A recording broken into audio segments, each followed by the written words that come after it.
Greetings. This is Enlightened Beings presentation at Merging Hearts of the Emerald Tablet. Thanks for attending. My name is Nestor Mayat, and I have had experiences traveling and meditating, namely in China, Cambodia, Malaysia, and Egypt, and Mount Shasta. I've traveled in the last 5, 6, 7 years and had experiences that led me up to here. The emerald tablets of the Atlantean Thoth laid hidden and buried under the Great Pyramid of Giza for centuries. The date of their concealment is unknown, but we do know it was sometime after Thoth left his earthly kingship over the Egyptians. Even now, under the Great Pyramid of Giza lies an undiscovered place of otherworldly appearance and the access point to a realm referred to as the Great Halls of Amenti. The emerald tablets have a mystical quality to them, which I really like to share with you real quick. Quote, "Lift thou thine eyes to the cosmos, lift thou thine eyes to the light. Speak in the words of the dweller, the chant that calls down the light. Sing thou the song of freedom, sing thou the song of the soul. Create the high vibration that will make thee one with the whole. Blend all thyself with the cosmos, grow into one with the light. Be thou a channel of order, a pathway of law to the world. Your light, O human, is the great light, shining through the shadow of flesh. Free must thou rise from the darkness before thou art one with the light." Unfortunately, the true author of this text comes from the early 20th century. His name is Claude D. Dodgin, interestingly enough, aka otherwise known as Dr. Maurice Doreal, his pen name. He was the author of the Emerald Tablets, and he lived from 1902 to 1961. And this guy has been described as a preacher, a theosophist, a profligate pamphleteer, a commune leader, a librarian, and ultimately a mystery man. In reality, this presentation is about the Emerald Tablet, not the Emerald Tablets. The Emerald Tablet is a book that I'm presenting here. It's an alchemy for personal transformation by Dennis William Hawk. Perhaps you've heard of him. He gives numerous lectures on YouTube on the mysteries and history of alchemy. I endorse and quote from this book extensively to give an illustration of what the Emerald Tablet is. My first one is this. The alchemists believed the Emerald Tablet dated from the dawn of time and contained the divine revelation of the mechanics of creation. The tablet was the single authority that guided their theoretical and experimental work, and its author, Hermes Trismegistus, was regarded as a real person who had achieved union with the one mind of the whole universe. Well, perhaps you're wondering, where does the Emerald Tablet come from? Well, according to Dennis's research, the earliest known written translation of the Emerald Tablet is an appendix to an Arabic book known as the Book of Balimus, the Wise on Causes, written around 650 Christian era, and probably based on Balinus's Alexandrian writings. Another Arabic text written by alchemist Jabir Hayyan around 800 Christian era contains a copy of the Emerald Tablet and also gives Balinus as the source. In all these texts, Balinus describes finding the tablet in the tomb of Hermes. Balinus, aka or otherwise known as Apollonius of Tyana, spent many years as a teacher and writer in Alexandria, and it's from that city that his books about the tablet may have made their way into Arabia. Like the exalted life of Hermes Trismegistus, the story of the Emerald Tablet is clouded in myths and legends. Several contemporary authors have even suggested that the tablet was a gift from extraterrestrials or originated in the lost civilization of Atlantis. A few have postulated that Thoth, either as alien or Atlantean, wrote the tablet 36,000 years ago and was incarnated several times over the centuries to propagate its principles. According to other sources, the tablet was created in Egypt about 10,000 years ago, though some historians point to a date around 3000 BCE. When the Phoenicians settled on the Syrian coast. Egyptian papyri dating as far back as 2000 BCE contain many of the same phrases and principles stated in the Emerald Tablet, including references to the one mind, or the one thing, and the correspondences between the above and the below. I bet you're wondering by now, who is Hermes Trismegistus?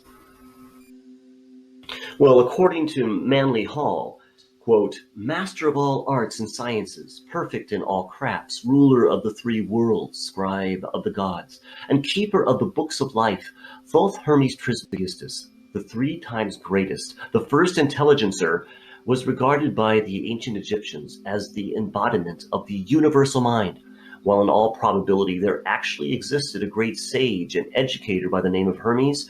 It is impossible to extricate the historical man from the mass of legendary accounts which attempt to identify him with the cosmic principle of thought. The reason he is called thrice greatest is because it is believed that he incarnated 3 times in these 3 characters, Thoth, Akhenaten, and Apollonius of Tyana. But before I proceed any further, whether you believe that Hermes Trismegistus was a real person or just a myth, take a moment with me to commemorate him. Just repeat after me if you wish. Hail Hermes! Hail thrice great Hermes, the messenger uniting superiors and inferiors in one union, as it is in the one mind. Let's also take another moment and ask Hermes himself a question of the mystics. Hermes, tell us, how can we be of one mind if you have your thoughts and we have ours? Then Hermes speaks. We are all of one mind, though it has not yet dawned on all of you, and all questions and all answers are known to the one mind, thus known to you. Yet your sight is veiled, and you perceive only the shadows and not their source. I speak from the light, as one who has seen, and though residing in shadow and in light, we are still of one mind. So far in this presentation, we've had a few references to the one mind, and I'd like to give you an illustration of what I feel a one mind is, source consciousness, and that we are all fractal aspects of this one mind, the source itself. So enough of the formal introduction to the Emerald Tablet. Let's take a look at the tablet itself. If you wish, please repeat after me. In truth, without deceit, certain and most veritable, that which is below corresponds to that which is above, and that which is above corresponds to that which is below, to accomplish the miracles of the one thing. And just as all things are created from this one thing through the mediation of the one mind, so do all created things originate from this one thing through transformation. Perhaps you've seen this picture before. It's a great illustration of the as above, so below. It's in the book itself, and here I quote. The first thing that strikes one about the Emerald Tablet engraving is its obvious division into the above and the below. And the sharp line between the two indicates that these are very different realms. In the above, the larger sun of the one mind, whose rays encompass the whole universe, rises behind the sun of heaven, or what Hermes called the mind of the maker. Perhaps you've heard of Akhenaten. He was named after the Aten later in life when he became enthroned. This is what the book has to say about the Aten. Perhaps you've seen it before. Quote, the Aten is radiant energy personified, that is to say, an all-pervading reality of an eminent character.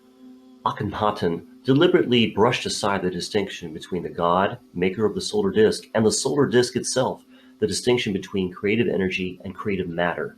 The disk was, like all matter that falls under our senses, but a visible manifestation of something more subtle, invisible, intangible, everlasting, its essence. And the heat and light, the energy of the sun, was the manifestation of that one thing, which the visible flaming disk was yet another manifestation. So, next time when you are in nature and you gaze upon the Aten, the disk in the sky, consider the geometries of light that it emanates from the one mind into the one thing. Here's another illustration from Dennis Halk's book, The Emerald Tablet. Probably have seen it before. Quote, a humble mortal breaks through to the archetypal powers of the above. And here are two sacred geometric shapes that I'm showing to you to give further illustration geometrically of what the one mind is and the one thing.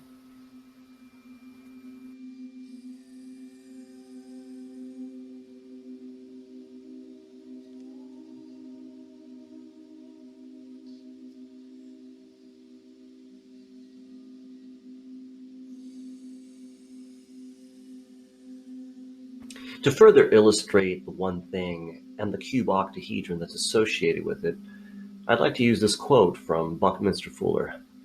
The vector equilibrium is the 0 point for happenings or non-happenings. It is the empty theater, an empty circus, an empty universe ready to accommodate any act and any audience. However, let's explore what Dennis has to say in his book, The Emerald Tablet. What is the one thing? Quote, the one thing mentioned in the Emerald Tablet is really the main topic of the entire Emerald Tablet. Why is the one thing so important? Why is the one thing the subject and not the one mind? Because, in essence, the Emerald Tablet is not a religious document. It is a practical treatise concerning a spiritual technology designed to allow a human to reach his or her highest expression. And the tablet offers an advanced formula for personal transformation and accelerated evolution. To continue, quote, for the alchemists, the one thing was the prima materia, or first matter, the common source of all things on all levels. This plastic, morphine, chaotic massa confusa was essentially irrepresentable, though that did not stop them from trying to describe it. Alchemists often commented that the first matter is something that all of us discard in our youth as giving not value, when in fact it is the one of the most powerful things we encounter in life. They suspected that the imagination, in all its chaotic forms, is at the heart of the first matter. Imagination. Imagination? Have you heard of that before? Some familiar song in the 20th century? Who could that have been? I'm wondering. Nonetheless, it's been shown through neurological studies that the brain is on the edge of chaos. Here's a quote from the University of Cambridge. The human brain is on the edge of chaos. There has been speculation for many years that the human brain lives on the edge of chaos, at a critical transition point between randomness and order. Using state-of-the-art brain imaging techniques, they were able to measure changes in the synchronization of activity between different regions of the human brain. The results suggest it might be operating in a self-organized critical state, that the brain can spontaneously organize itself at a point on the edge of chaos between order and randomness. In other words, it's part of the one mind that brings about the miracle of the one thing, the chaos of the one thing, in the order of the one mind. So let's continue reading on with the Emerald Tablet. Repeat after me if you wish. Its father is the sun. Its mother is the moon. The wind carries it in its belly. Its nurse is the earth. It is the origin of all, the consecration of the universe. Its inherent strength is perfected if it is turned into earth. So you're probably wondering, what the heck did that rubric say of the Emerald Tablet? Well, right over here you can see this artwork here. It is the Azoth.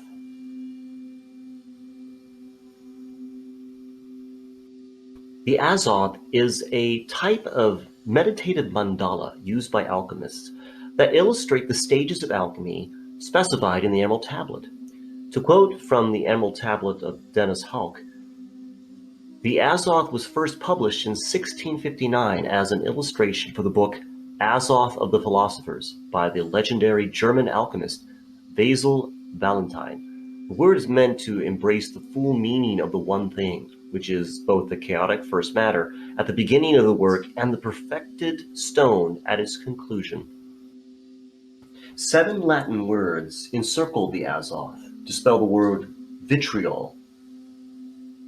The vitriol of Azoth is an acronym for Visita Interia Terrae Rectificando invenies occultum lapidem, which translates into, quote, visit the interior of the earth, and by rectifying what you find there, you will discover the hidden stone, the philosopher's stone.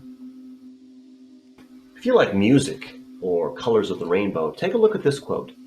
In the ancient alchemical principle known as the law of the octaves, just as the 7 first notes in the musical scale lead to an 8th note that is a repetition of the first at a higher level of vibration, so do the 7 operations of alchemy lead to a return to the realm of matter at a higher frequency of consciousness. In other words, the goal of alchemy is not to remain in the realm of the spirit as it is in all the other Abrahamic religions. Like Buddhist and Taoist doctrine, the goal is to become purified in the realm of spirit and then return to the earth as seeds of the spirit. The great work of the alchemy is nothing less than the consecration of the whole universe, as the Emerald Tablet tells us. In other words, our evolution, our spiritual evolution, cyclically evolves higher and higher through octaves of notes and colors of the rainbow. Also, the Azoth has a septagram or a heptagram on it, a 7-pointed fairy star. The septagram or fairy star is a pathway of the higher self. The septagram or fairy star is used instead of or with the pentagram by many fairy and Celtic-based traditions. The 7 points represents the sun, the forest or wood, the sea, magic, the moon, the wind, and connection or spirit. An alternative set of definitions rests upon the use of the fairy or elven star as a gateway to the other world. Each point of the star is one of the entrances to the fairy realm, a pathway, or the 7 rays of the manifestation of the higher self. The points blend with each other, nurturing and joining us as one with the universe, bestowing personal and spiritual transformation. Nonetheless, the Azoth does have a septagram that point to the 7 stages of the alchemist to lead to transformation. Calcination, dissolution, separation, conjunction, fermentation, distillation, coagulation. The first stage of alchemy, the first star point on the septagram, points downward, which is calcination. Here I'd like to point out, at this stage of calcination, the downward pointing triangle, or the tetrahedron pointing downward in the Azoth itself. The tetrahedron is the geometric symbol for fire. Calcination is fire also, pointing downwards to the cube of Saturn. The definition of calcination is as follows. Calcination. In the laboratory, a substance is heated over an open flame or in a crucible until it is reduced to ashes.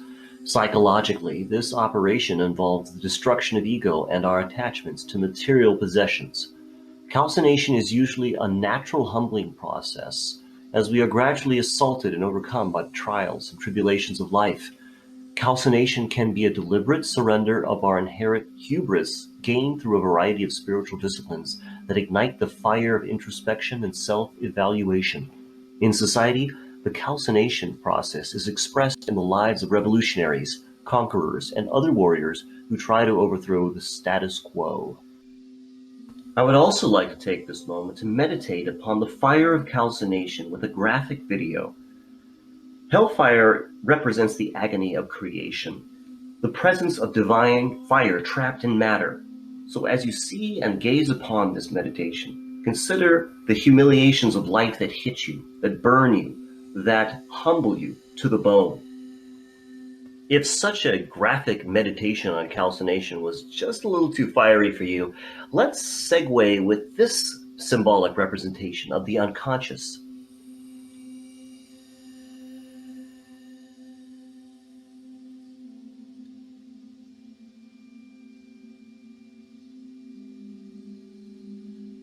The second operation of alchemy is called dissolution. It involves the dissolving of ashes from calcination in water or acid. Dissolution. In the laboratory, The second operation involves dissolving the ashes from calcination in water, acid, or other solutions. Psychologically, dissolution represents a further breaking down of the artificial structures of the psyche by total immersion in the unconscious, the rejected part of our consciousness.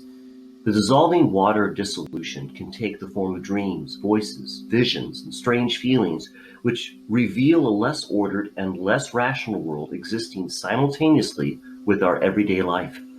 In society, the process of steady growth through gradual dissolution is exemplified by monastic, nature-based, or agrarian lifestyles. Before we approach the third point on the star-shaped Azoth, what Paracelsus called the star in man, let us take a deep breath, mindful of air as we segue into the hidden alchemical process of separation.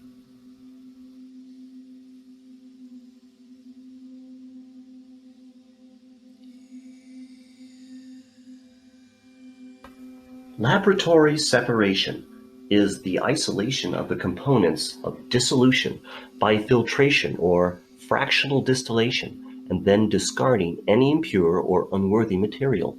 Psychologically, this process is the conscious process in which we review formerly hidden material and decide what to discard and what to reintegrate into our refined personality. Separation is letting go of the self-inflicted restraints to our true nature so we can shine through. In society, separation is expressed as the establishment of clans, cities, and nationalities. Next, focus on the marriage of the king and queen, the king being your spirit and the queen being your soul.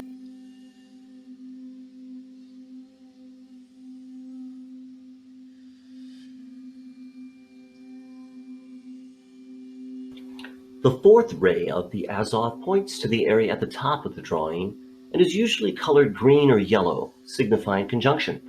The alchemists often refer to the conjunction process as the marriage of the sun and the moon. In the laboratory, the operation of conjunction is the recombination of the saved elements from separation into a new substance. Psychologically, conjunction is empowerment of our true selves, the union of both the masculine and feminine sides of our personalities into a new belief system or an intuitive state of consciousness. Often synchronicities begin to occur at this stage that confirm the alchemist is on the right track in his or her personal transformation. In society is the growth of crafts and technology to master the environment. After completing the first four operations of the alchemical Azoth, let us now take a moment to ground into the starting point of the cube, visiting the interior of the earth, rectifying what we have found there, with an aim to discover the hidden philosopher's stone. Returning back to the emerald tablet, repeat if you wish after me. Separate the earth from fire, the subtle from the gross, gently and with great ingenuity. It rises from earth to heaven and descends again to earth, thereby combining within itself the powers of both, the above and the below. To understand what was just read in this rubric, let us go back to the Azoth, the star and man again, the fifth point of fermentation. It's important to remember that this stage of the alchemical process is divided into two, that being of fermentation and putrefaction. Both are transformation of organic matter into simpler building blocks. The difference is that fermentation is controlled and leads to something edible or desirable. Putrefaction, on the other hand, is uncontrolled and leads to only compost. Laboratory fermentation begins with the rotting of the plant material or substance of transformation. The dead material seems to come to life again with an influx of digesting bacteria as fermentation begins. Psychologically, this process is the death of the unstable child of the conjunction that will eventually result in its resurrection to a new level of being. Out of the blackness of despair of putrefaction comes a brilliant display of colors and meaningful visions. Fermentation is living inspiration from something totally beyond us. In society, the fermentation experience is the basis of religion and mystical awareness. To further illustrate fermentation, please consider how old bacteria really is. Recently, from the University of Copenhagen, a research team has for the first time ever discovered DNA from living bacteria that are more than 500,000 years old. Never before has traces of still living organisms that old been found. Then again, putrefaction is just as mystical. Consider how flies lay eggs in matter that is putrefacted. But not all flies are ignoble. Consider the dung beetle, which watched the galaxy. Quote, "From all across the galaxy, the light of billions of stars finds its way to the Earth, passes through our atmosphere, and enters the eyes of a small African beetle rolling a ball of dung, or putrefaction. The beetle's eyes are not sensitive enough to pick out individual stars, but can see the Milky Way as a fuzzy stripe streaking across the night sky." And for all you boozers out there, let's go to the sixth alchemical Azoth point of distillation. Distillation in the laboratory is the boiling and condensation of fermented solution to increase its purity. Psychologically, distillation is the agitation and sublimation of psychic forces that is necessary to ensure that no impurities from the inflated ego or deeply submerged ID are incorporated into the next and final stage. Distillation raises the content of the psyche to the highest level possible, free from sentimentality and emotions, cut off even from one's personal identity. Distillation is the purification of the unborn self, of all that we truly are and can be.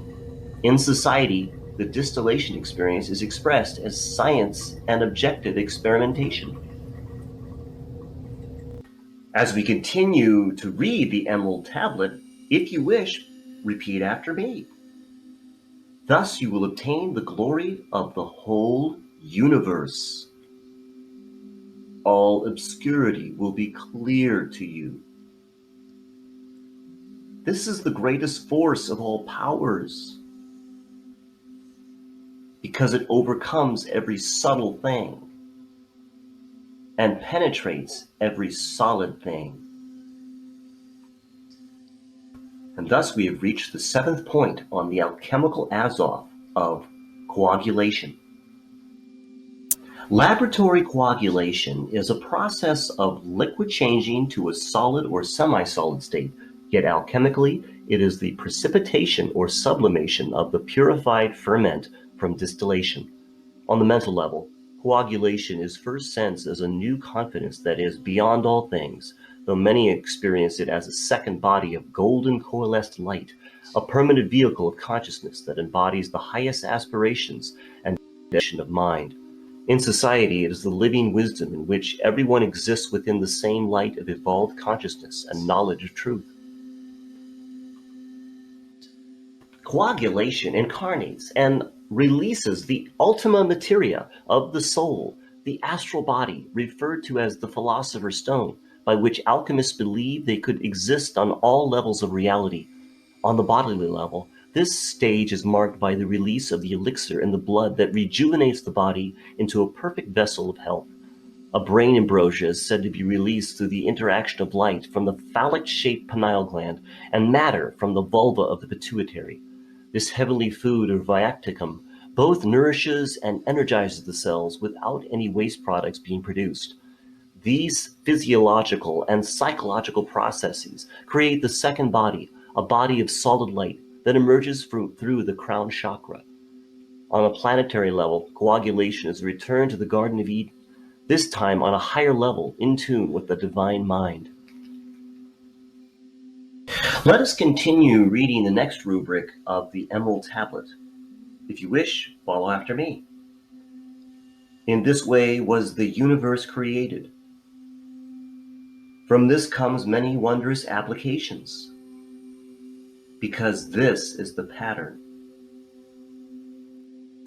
From this rubric of the Emerald Tablet, there is a geometry that is described called the pattern. To quote from Dennis's book, "The octad keeps reoccurring in our reality because it is a fundamental archetype of all levels of creation, physically, psychologically, and spiritually. The number 8 drives the hidden processes of transformation. The secret 8 was a basic component of Hermetic doctrine since the beginning and has been openly incorporated into a number of esoteric disciplines. The octahedron is a three-dimensional figure with 8 planes that resemble a diamond shape. When projected into a two-dimensional space, it is seen as a sixth figure, the hexagon. That being said, let us finish the Emerald Tablet. If you wish, repeat after me. Therefore am I called thrice greatest Hermes, having all three parts of the wisdom of the whole universe. Herein I have completely explained the operation of the sun. Operation of the sun? Egad, what is that? Well, if we refer back to Dennis's book again, quote, the operation of the sun is the spiritual unfolding of the universe. It reveals itself in the maturing of all metals into gold, and also in the perfection of the human soul. The goal of alchemy is to discover the arcanum, the single substance that will speed up this process and reveal the quintessence of the human with an incorruptible, immortal golden body. To the alchemist, everything in the universe is part of the divine art of making gold. Perhaps this is the first time you've ever heard of the Emerald Tablet. Thanks for reading with me. Let's go back to the Azoth again for a deeper mystical revelation. I mentioned earlier that one can see a tetrahedron hidden within the Azoth. These 4 points are associated with 4 planets, namely the Sun, the Moon, Saturn, and the middle point being Earth, since we are children of the Earth. The sincere, deliberate completion of the meditative Azoth leads to what alchemists call the Philosopher's Stone. Yet before completing the Azoth, the final purple Azoth region hints to what has been called the Saturn-Moon matrix, which is a conspiracy theory of why humanity is so prone to ensnare itself. Whether you agree or disagree, there is a Saturn-Moon matrix. One can only look at the collective chaos of humanity on a global level. Most humans have not even heard of alchemy, let alone the Emerald Tablet. So I'd like to emphasize that your exposure to this material is, in my opinion, a step in the right direction. Before the final meditation on the Emerald Tablet, I would like to quote from one of the most mythical, famous alchemists of modern times. Quote, alchemy is not a devilish means of bringing forth riches and honor, says Master Saint Germain, the greatest of the alchemists of old. In the mastery of him or herself and the 4 basic elements, the alchemist commands both spirit and matter and learns the control of forces in microcosmic and macrocosmic worlds. There are deeper secrets contained in the Azoth drawing that are only revealed through meditation. Although there are only 7 operations shown, there is another implied, or 8th step in the mandala. This secret is suggested by the fact that while there are 8 circles depicting corresponding to operations, there are only 7 rays labeled. Only deeper meditation on this drawing will reveal the unlabeled 8th ray. Begin your meditation by entering a relaxed and open state of consciousness while staring directly at the face in the center of the mandala. Many alchemists have actually replaced the central image with a small round mirror to facilitate this introspective process. While staring at the center of the mandala, try to incorporate into your peripheral view all the alchemical images of king and queen, spirit and soul that are present. Go slowly and intuitively and try to feel a sense of increased meaning and inspiration as you begin your journey through the operations. First, look at each ray in order, beginning with the black ray of calcination. Observe the symbols on the ray and its position on the star and man. Then move your attention clockwise to the circle explaining the operation of transformation to be performed here. Look at the scene depicted and try to get a feeling of actually being in the scene and witnessing what it depicts. Continue this way all around the mandala until you reach the final operation of coagulation that shows the androgynous youth emerging from the grave. This is a clue for you to do the same in your meditation with the mandala. Sit back now and stare at the whole drawing. In other words, free yourself from the dead grave of the flat, square picture in which you have buried your consciousness in this meditation. Let your attention be free and see where it lands. In almost every case, you will be drawn to the black ray at position 1, which points to the cubic stone. Thank you for attending this presentation and meditation on the Emerald Tablet. Again, my name is Nestor Mayat, and I look forward to the awakening of your higher self and to the awakening of humanity overall.